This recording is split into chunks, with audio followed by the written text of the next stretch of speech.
Hello YouTube. Bane666 here. Welcome to Propaganda of Toxic Feminism, the series in which I expose and debunk falsehoods, misconceptions, and outright lies spread about the men's rights movement. So let's get stuck into it.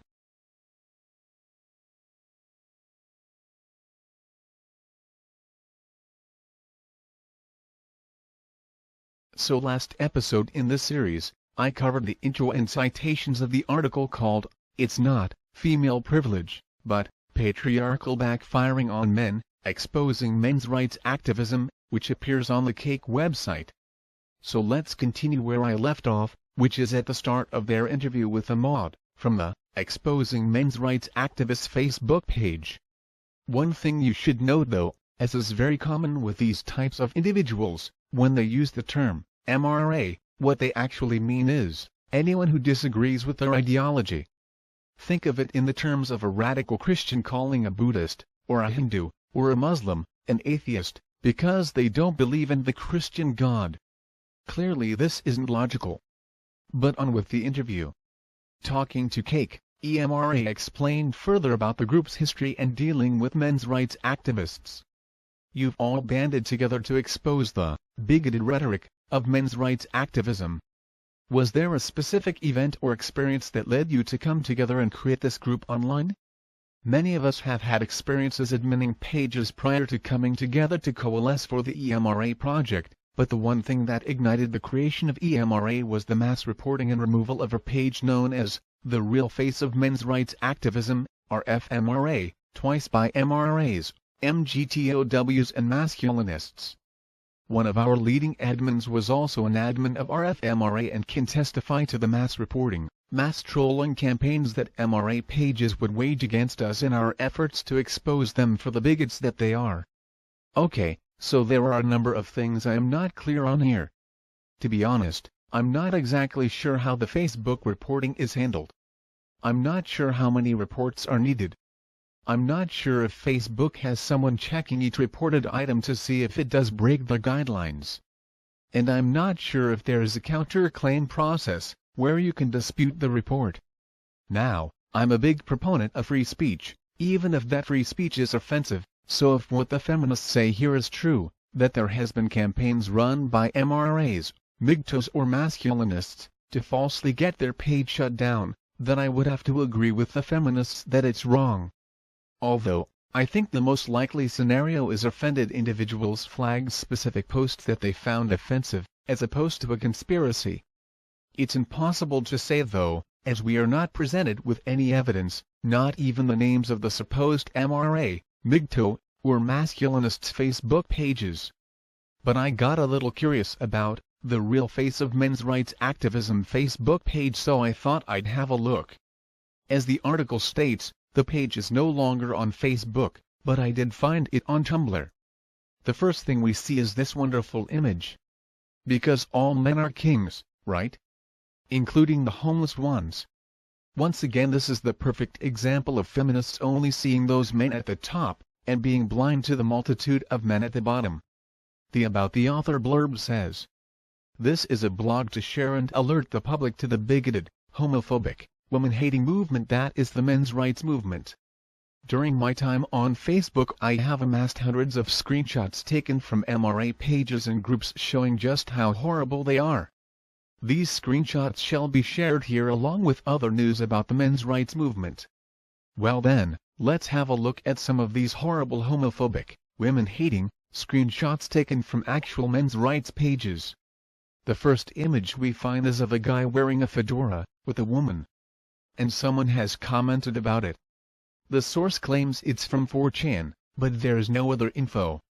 I find this one kind of a strange example, as it's making fun of a bigoted stereotype perpetrated by feminists. Let's see what's next. Here we have 4 comments on Twitter, making fun of rape. Are these comments in bad taste? Sure. Does that make them MRAs? The answer is, no. They are most likely just trolls trying to stir the pot and get a reaction. So I thought I'd actually investigate, unlike the Real Face of Men's Rights Activism page.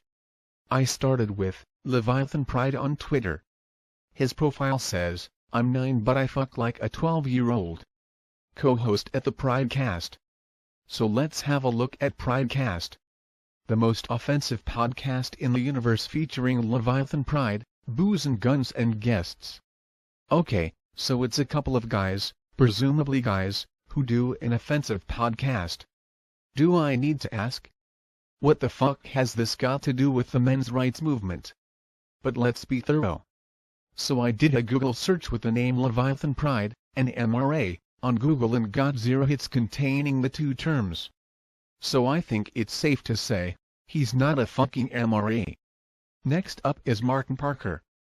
Looking at his Twitter account, all he does is make bad jokes.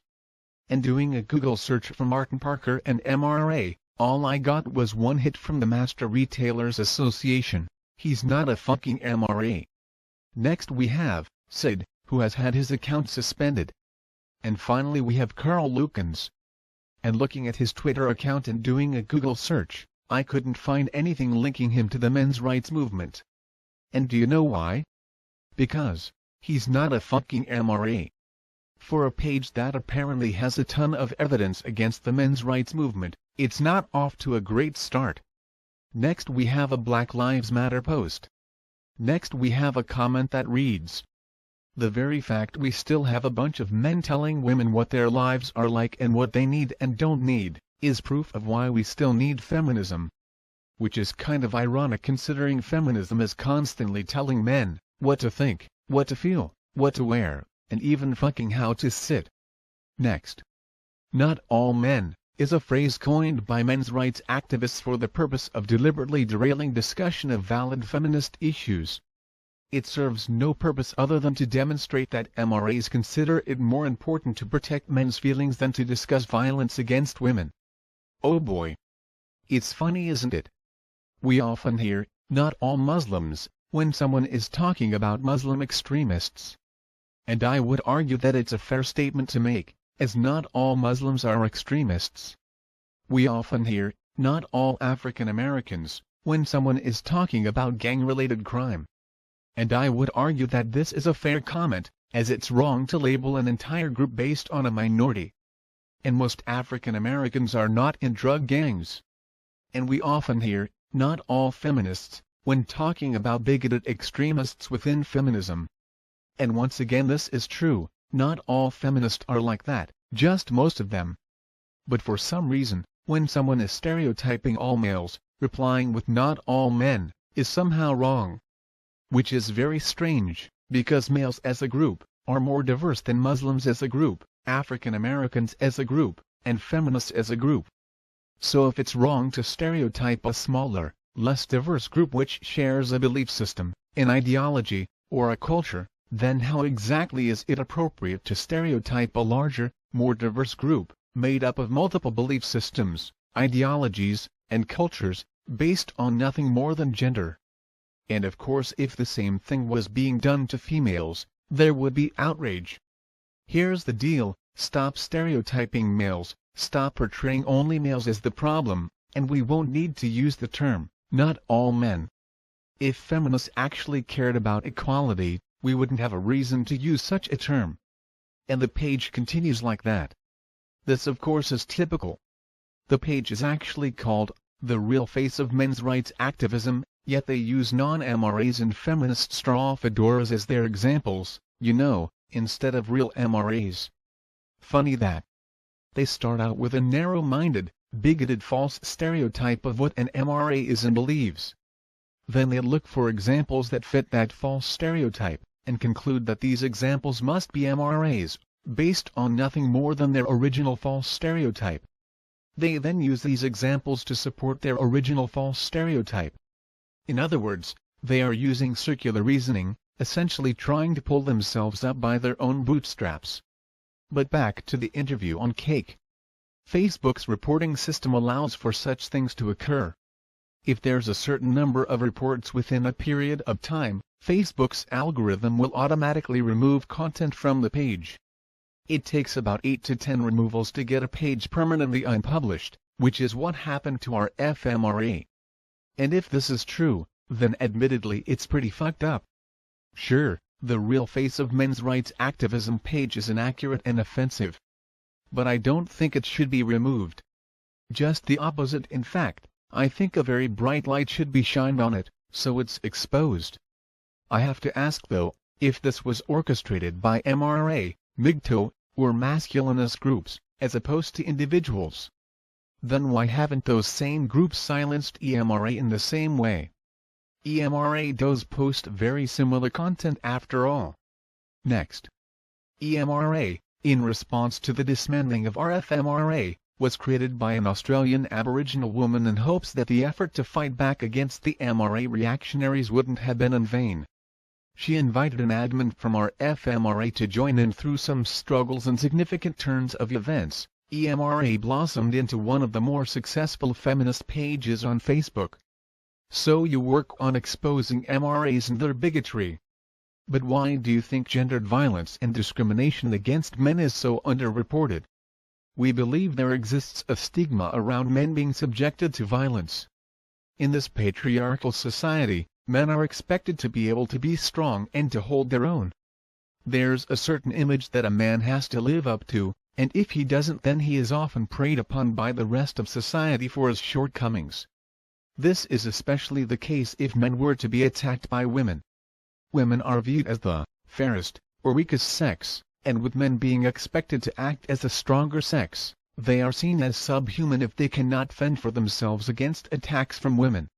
Knowing that this stigma exists, many men surrender themselves to the whims of abusive partners as opposed to coming out about the violence that they face, because the fear of what society will brand them as is more significant to them than the fear of their abusive partners.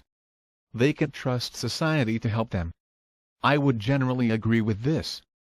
But I think it's a lot more than women just being seen as the fairer sex.